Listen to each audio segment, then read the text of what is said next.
Olá, irmãos da Igreja Presbiteriana de Botafogo, graça e paz da parte do Senhor, nosso bom Deus.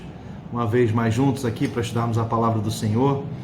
E nós estamos estudando o livro de Atos, Atos dos Apóstolos, e estamos no capítulo 12.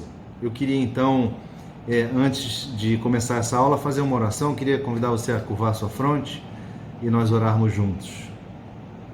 Senhor nosso Deus, muito obrigado por mais essa oportunidade que temos de estudar a Tua Palavra, extrairmos dela lições valiosas para as nossas vidas, mas sobretudo, Senhor, conhecermos mais a Ti. Muito obrigado pela Tua Palavra revelada, porque ela nos mostra quem o Senhor é, o Teu caráter, como nós podemos confiar em Ti e descansar nessa confiança.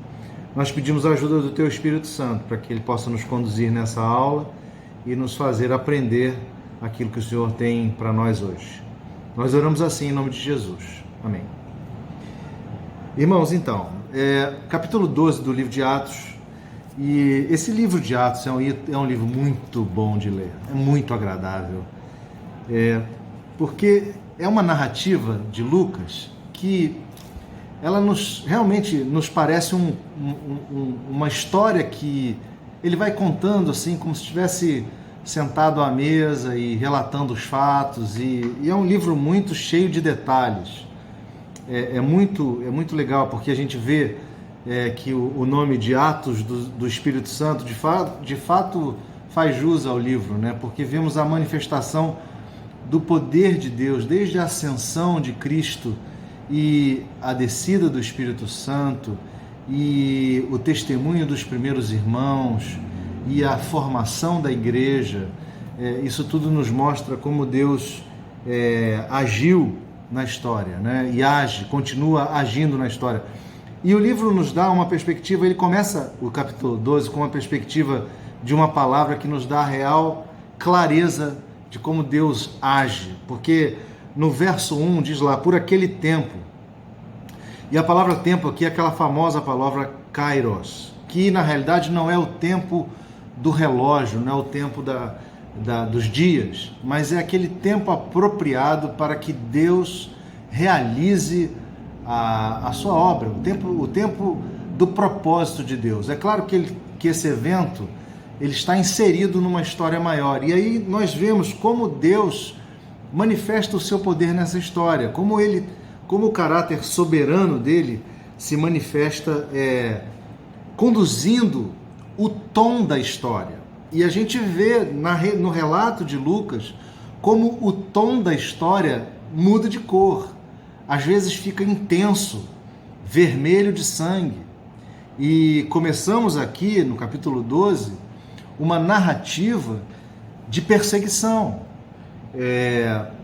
Nós sabemos que Cristo foi perseguido no seu ministério pela religião, pelos judeus, né? Sabemos que os seus discípulos também foram durante aquele tempo perseguidos. João Batista foi morto, né, por perseguição, mas tudo isso acontecia por parte mesmo dos judeus. E no próprio livro de Atos, lá no capítulo 4, a gente vê que o Sinédrio e os saduceus, né, o Sinédrio era composto dos saduceus e fariseus, eles arrumaram um jeito de perseguir os primeiros apóstolos, de forma a prendê-los, né? E vemos Deus fazendo milagre ali. Mas aqui no capítulo 12, a gente vê o começo de um outro tipo de perseguição, a perseguição do Estado, tão somente do Estado, porque o livro começa e diz assim, por aquele tempo, no capítulo 12, mandou o rei Herodes, prender alguns da igreja para os maltratar, fazendo passar a fio da espada a Tiago, irmão de João. Então Herodes, que aqui no caso é o Herodes Agripa I, que é neto daquele Herodes o Grande, lá da época do nascimento de Jesus, esse Herodes, ele quis fazer média com os judeus, né? E ele resolveu perseguir, e ele matou Tiago. Tiago aqui, um daqueles que andou com Jesus, irmão de João, filho de Zebedeu. né? Tiago e João, filhos de Zebedeu. Esse Tiago foi morto, foi martirizado. E Herodes, então, tramava a mesma coisa com relação a Pedro, que era, na verdade, o grande líder ali, né? Do começo da igreja. E nós vemos que Deus, então, permite que o sangue dos mártires comece a derramar de forma a transformar a igreja em uma entidade cada vez mais forte, em um corpo cada vez mais unido, né? O verso 3 diz assim: vendo ser agradável aos judeus, prosseguiu prendendo também a Pedro. E eram os dias dos pães asmos.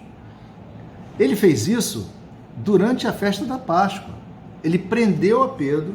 Pães asmos, né, e Páscoa são festas que estão juntas, né? Quase que sinônimo da mesma coisa, em termos do mesmo tempo, né? Porque a Páscoa começa no 14º dia do primeiro mês de Abib e Pães Asmos começa no 15º e correm por uma semana. Então, durante aquela festa, Herodes quis fazer média e prendeu a Pedro. Só que Herodes não ia fazer um derramamento de sangue durante a festa, ele não queria arrumar confusão. Então ele prendeu com intenções, mas ele aguardou, né? E diz aqui no verso 4, tendo feito prender, lançou no cárcere, entregando-o a 4 escoltas de 4 soldados cada uma para o guardarem, tencionando apresentá-lo ao povo depois da Páscoa. Então a ideia de Herodes era levar Pedro, apresentá-lo e obviamente insuflar para Pedro vir a ser morto, né? É fácil a gente concluir isso. Mas o curioso que chama atenção é a escolta de Pedro, porque era uma escolta para cada vigília. A noite era composta de 4 vigílias, de 3 horas cada uma. E a cada 3 horas ele tinha 4 guardas, 2 sentinelas à porta e 2, uma a cada um dos lados dele, onde ele estava preso por cadeias. E isso chama atenção, quer dizer, que preocupação ele tinha com esse homem chamado Pedro. E quando ele vê, lá no verso 5, a gente lê assim: Pedro, pois, estava guardado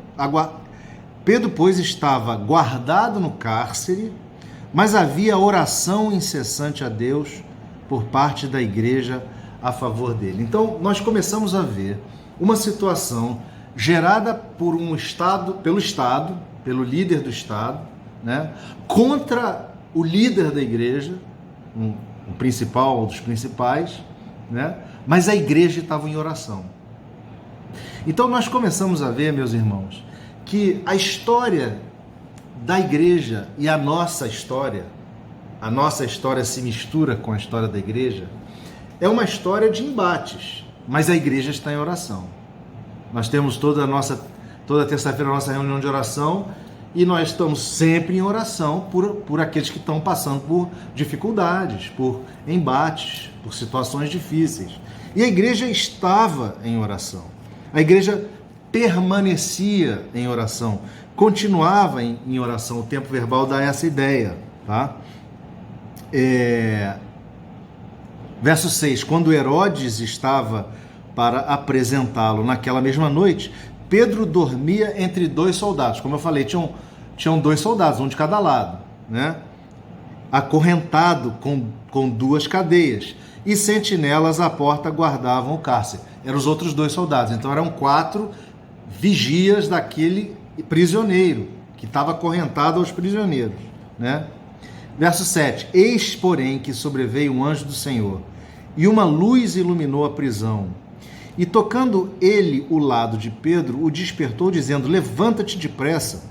Então as cadeias caíram-lhe das mãos. Meus irmãos, primeira coisa que me chama a atenção, um homem dormir acorrentado a 2 guardas.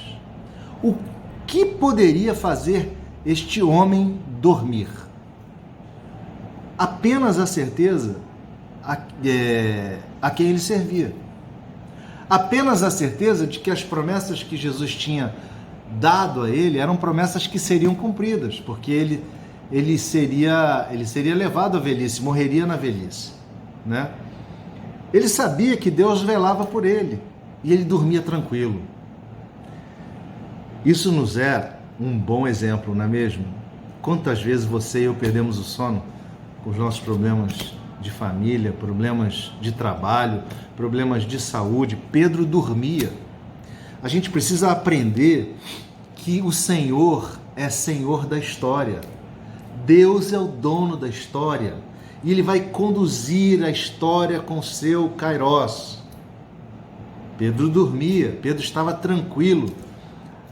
Talvez não tranquilo, mas ele estava confiante, porque sabia que Deus havia de providenciar alguma saída, né? Pois bem,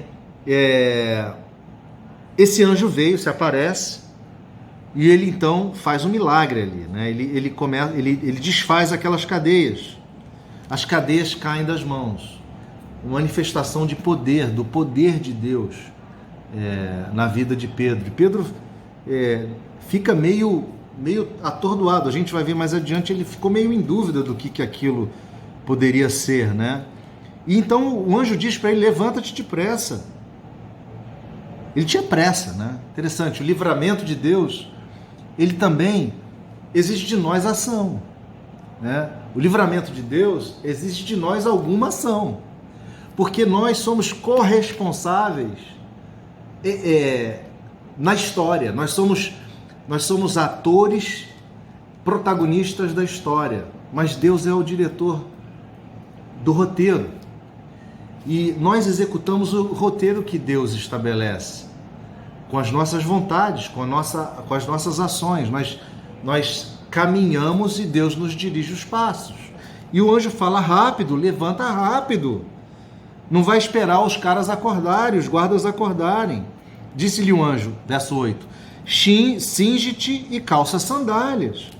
E ele assim o fez. Disse-lhe mais: põe a capa e segue. Então o anjo falou: meu caro, acorda, está na hora de você sair, está na hora de você fugir. Eu estou te dando livramento, Deus está te dando livramento, né? Vamos lá, tome atitude, né? E verso 9 diz lá: então saindo, o seguia, não sabendo que era real o que se fazia por meio do anjo. Parecia-lhe antes uma visão. Pedro não acreditou. Até o próprio Pedro, que já tinha visto vários milagres, que tinha na porta formosa dito para o coxo: levanta e anda, não tenho prata nem ouro, levanta e anda, né? Pedro, que tinha visto Jesus ressurreto, ele olha a situação e ainda acha que é uma visão, né? Não caiu a ficha.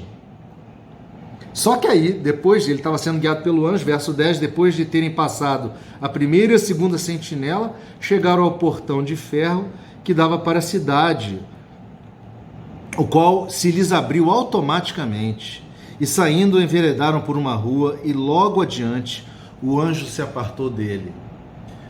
Gente, é impressionante isso. Deus conduzindo aquele homem até o ponto a partir do qual ele poderia seguir com suas próprias forças e com sua própria noção de direção. Enquanto ele estava sendo liberto daquela situação, ele precisou da orientação de Deus. Ele precisou do anjo falar: meu irmão, acelera, vamos lá, temos que sair, temos que passar aquelas sentinelas. Ele desceu aquelas escadas. Isso está acontecendo em Jerusalém, tá? Muito provavelmente na Fortaleza Antônia, de onde ele desce, sai e dá de cara com a rua em Jerusalém.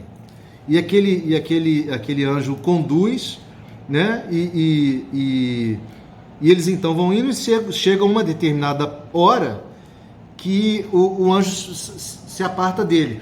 Interessante também essa questão de que o portão de ferro se abriu automaticamente. Meus irmãos, essa história é cheia de coisas sobrenaturais. E muitas vezes nós somos levados pela nossa sociedade materialista, ou até mesmo uma sociedade incrédula a não mais acreditarmos que Deus é Deus das coisas naturais e das coisas sobrenaturais. Deus vai realizar coisas sobrenaturais sempre que Ele quiser. Não somos nós que vamos determinar essa agenda de Deus, mas Deus usará meios sobrenaturais para realizar a sua vontade na história, no seu kairos. E a gente precisa entender, precisa aprender isso, precisa internalizar isso, precisa saber que no momento em que for necessário, se for necessário, Deus fará uma ação miraculosa, uma ação sobrenatural. Então, nosso Deus é um Deus de milagre. Nós cremos num Deus que faz milagre, mas Ele não o faz para provar alguma coisa, Ele não o faz para satisfazer o nosso capricho ou a nossa ordem. Ele faz tão somente porque Ele quer e porque tem um plano soberano para isso. A gente precisa aprender muito bem isso, porque há muitas igrejas ensinando por aí que o cristão pode determinar o milagre de Deus, e não é bem assim. Não cremos assim. Deus estabelece a sua agenda e nós vamos e nos encaixamos nela, né? Não duvide no momento de dificuldade que Deus pode mover as águas, Deus pode fazer coisas inacreditáveis. E eu tenho certeza que muitos de nós já experimentamos isso. Essa questão, então, da visita dos anjos é algo surpreendente. Eu, particularmente, nunca tive essa experiência. A Bíblia ensina que os anjos existem, nós não podemos duvidar disso, né? É muito claro o ensino dos anjos. Agora, quem são eles e onde eles estão, nós não sabemos. É possível que você já tenha sido assistido por um anjo sem saber. Eu conheço inúmeras histórias, não minhas, mas de pessoas do meu relacionamento que tiveram situações onde, assim, como pode isso acontecer? Como, por exemplo, 2 casos de amigos bem próximos, numa situação de necessidade, na estrada, com carro com pneu furado, ou com problema, uma avaria, e numa estrada deserta, na madrugada, com risco de assalto, e do nada aparece alguém, uma pessoa do nada aparece, ajuda, e quando a pessoa se vira para agradecer, tchau, não tem mais a pessoa para agradecer. Então, assim, eu nunca tive essa experiência, mas eu já ouvi de pessoas em que eu confio, de que não inventaram essa história. Mas o texto continua lá, depois de terem passado verso 11. Então Pedro, caindo em si, disse: agora sei verdadeiramente que o Senhor enviou o seu anjo e me livrou da mão de Herodes e de toda a expectativa do povo judaico. Só agora caiu a ficha. Depois dele ter passado pela sentinela, saído da prisão, o anjo ter deixado ele, aí ele falou: caramba, agora realmente é que eu me dei conta. Verso 12. Considerando ele a sua situação, resolveu ir à casa de Maria, mãe de João, cognominado Marcos, onde muitas pessoas estavam congregadas e oravam. De novo, meus irmãos, como é poderosa a oração dos irmãos. Como é poderosa a oração da igreja. Como é poderosa a oração daqueles que se congregam e intercedem pela igreja, pelos líderes da igreja, pelos pastores, pelos presbíteros, pelos diáconos, pelas lideranças, pelas missões, pelos missionários, por situações de saúde, por situações de trabalho. Como isso é poderoso! E a gente vê isso estampado nessa história aqui do capítulo 12, onde essas pessoas estavam congregadas, né? E elas estavam congregadas e oravam. E olha que interessante a reação desse povo reunido. O verso 13 diz assim: quando ele bateu ao postigo do portão, veio uma criada chamada Rode ver quem era. Reconhecendo a voz de Pedro, tão alegre ficou, que nem o fez entrar, mas voltou correndo para anunciar que Pedro estava junto do portão. Eles lhe disseram: estás louca? Ela, porém, persistia em afirmar que assim era. Então disseram: é o seu anjo. Entretanto, Pedro continuava batendo. Então, eles abriram, viram-no e ficaram atônitos. Meus irmãos, aqueles irmãos estavam acreditando que não era Pedro, era o anjo dele. E essa crença no anjo, nós temos muitas pessoas do nosso relacionamento, seu e nosso, de qualquer um de nós, que são católicas romanas. A Igreja Católica tem essa doutrina do anjo da guarda, né? Na realidade, essa doutrina, essa crença no anjo da guarda ou da pessoa, era uma crença judaica que vinha lá do Antigo Testamento, né? E que fazia com que eles pensassem mesmo que cada pessoa tinha o seu anjo da guarda. Pastor, você acredita em anjo da guarda? Eu acredito. Eu acredito que Deus, porque a Bíblia nos diz que Ele nos dará ordem ao nosso respeito para que nos guarde em todos os nossos caminhos, né? O anjo do Senhor acampa-se ao redor dos que o temem e os livra. Então eu creio no anjo da guarda. Agora, esse é o meu anjo? Não, aí é muito, né? Aí é muita presunção, aí é querer muito um anjo só para chamar de seu, né? Não é o caso. Eu não acredito nisso. Enfim, eles acreditavam, acharam que era o anjo de Pedro, mas eles ficaram atônitos. Parece que a gente às vezes ora e não acredita, né? A gente ora, e quando acontece, nossa, aconteceu. A gente é surpreendido com Deus nos dando sinais do seu poder de uma forma impressionante. E eles ficaram atônitos. O verso 17 diz assim: ele, porém, fazendo-lhes sinal com a mão para que se calassem, contou-lhes como o Senhor o tirara da prisão e acrescentou: anunciai isto a Tiago e aos irmãos. E saindo, retirou-se para o outro lugar. Tiago aqui é aquele irmão de Jesus, um dos grandes líderes da igreja daquele tempo, né? A preocupação de Pedro logo foi anunciar aos líderes de que Deus tinha operado, de que Deus tinha dado livramento, para que a liderança ficasse tranquila. É muito importante a gente ter essa percepção de que nós somos um único corpo. Nós estamos em missão. E toda boa notícia, toda má notícia, todo problema, é importante que a liderança, no caso da nossa igreja, os presbíteros, sejam eles regentes ou docentes, né, estejam a par da situação da igreja, estejam a par de como os irmãos têm sido libertos, como os irmãos têm sido abençoados por Deus, ou até mesmo como os irmãos têm passado por necessidades. Por isso que é muito comum chegar a nós os pedidos de oração, às vezes coisas muito particulares que ficam só no conselho, que são coisas muito sérias ou muito profundas, enfim. Mas a importância de ter essa sintonia com a liderança. Ele estava preocupado em avisar ao líder que Deus tinha operado. E aí o verso 18 continua, e aí eu vou ler um bloco razoável aqui. Diz assim: sendo já dia, houve não pouco alvoroço entre os soldados sobre o que teria acontecido a Pedro. Herodes, tendo procurado e não achando, submetendo as sentinelas a inquérito, ordenou que fossem justiçadas. E descendo da Judéia para Cesareia, Herodes passou ali algum tempo.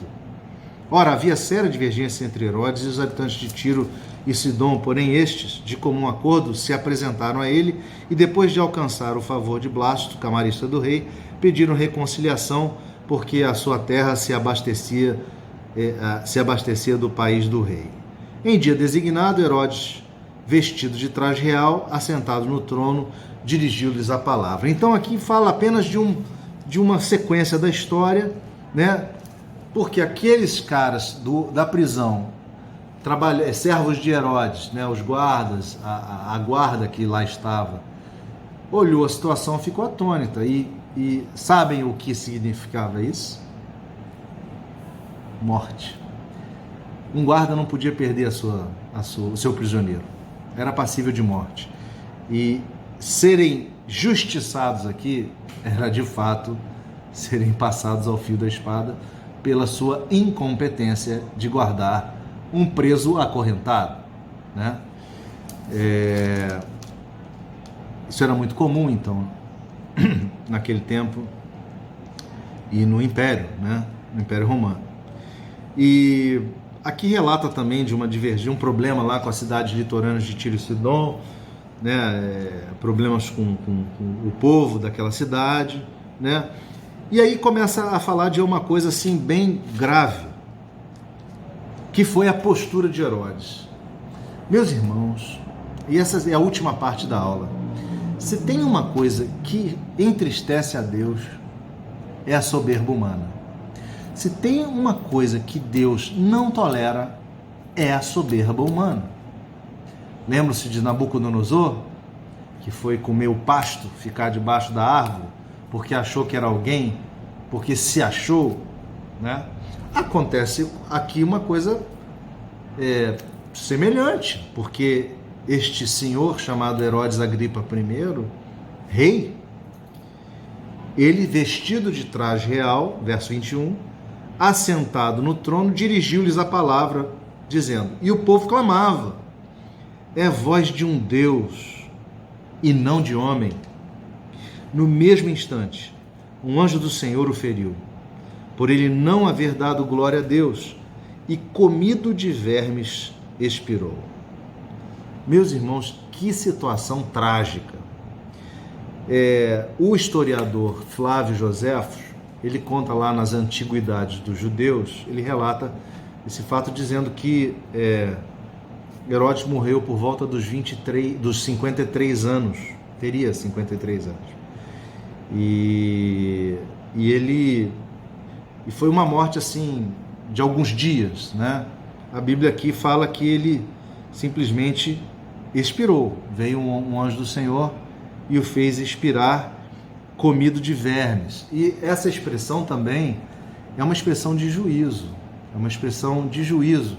Se você for lá no último capítulo de Isaías, no último versículo do capítulo 66, você vai ver que aqueles que vão ficar em tormento eterno, o seu verme nunca morre. Esse homem achou que era melhor que Deus. Esse homem se achou. Não achou melhor que Deus, talvez seja uma inferência muito forte, mas ele se achou. Ele não considerou que o seu atual status ou o seu poder vinham de Deus, vinham daquele que é o Rei dos Reis, o Senhor dos Senhores. Ele, por causa da sua soberba, sucumbiu. E isso me chama muito a atenção, porque quando nós olhamos ao redor e nós vemos as histórias, e vou te dizer, histórias de líderes cristãos, pastores, que tropeçam na soberba, de pessoas, cristãos comuns, né, não tão envolvidos na liderança, mas que também tropeçam na soberba, incrédulos que tropeçam na soberba. Irmãos, Provérbios diz que a soberba precede a queda. Nós precisamos ter um coração muito submisso, muito humilde, muito resignado diante do poder de Deus, da soberania de Deus, da agenda de Deus. Nós não podemos achar que somos melhores do que qualquer pessoa, não podemos nos deixar inflar com quem somos ou com o que conseguimos alcançar na nossa vida. Nós precisamos de atitude humilde, e esse homem não teve. Esse homem teve uma atitude soberba, arrogante. Ele gostou de ouvir parece um Deus, né? E ele foi instantaneamente fuzilado, fulminado, né? Por esse anjo do Senhor. Interessante, Deus dirige a história, eu falei no começo. A história tem diversos matizes, né? Mas Deus sempre executa o seu juízo. Deus sempre é justo. Deus é misericordioso. mas ele sempre é justo. E esse trecho, então, do capítulo 12, que inaugura o momento em que a igreja começa a ser perseguida, ele termina com uma coisa muito bonita. Verso 24. Entretanto, a palavra do Senhor crescia e se multiplicava. Barnabé e Saulo, cumprida a sua missão, voltaram a Jerusalém, levando também consigo a João, apelidado Marcos. Isso vai dar a introdução ao capítulo 13, que fala da igreja da Antioquia e de como o Espírito Santo agia ali naquela igreja, né? Mas o que vemos aqui é que essa fase de transição, onde o sangue dos primeiros mártires começa a ser derramado, ela impulsiona, ela faz com que a palavra do Senhor cresça, ela faça com que a palavra do Senhor se multiplique. Meu irmão, minha irmã, nós passamos por momentos de perseguição, de vários sabores. Nós precisamos saber que a palavra do Senhor permanecerá e continuará crescendo. Nós não podemos nos calar e temer qualquer tipo de opressão do Estado. Nós temos que levantar e continuar falando daquele que deu sua vida em nosso favor na cruz do Calvário. Que esse trecho da história da igreja possa ter ajudado você a perceber que você faz parte de uma história escrita por Deus, mas também na qual você é um protagonista, né? Na qual você é responsável pelas suas atitudes, pelas suas deliberações, mas sabendo que as suas deliberações estão sob a soberania do Altíssimo, que dirige e rege a história conforme lhe apraz. Que Deus te abençoe, que você tenha um ótimo domingo. Até a próxima. Tchau.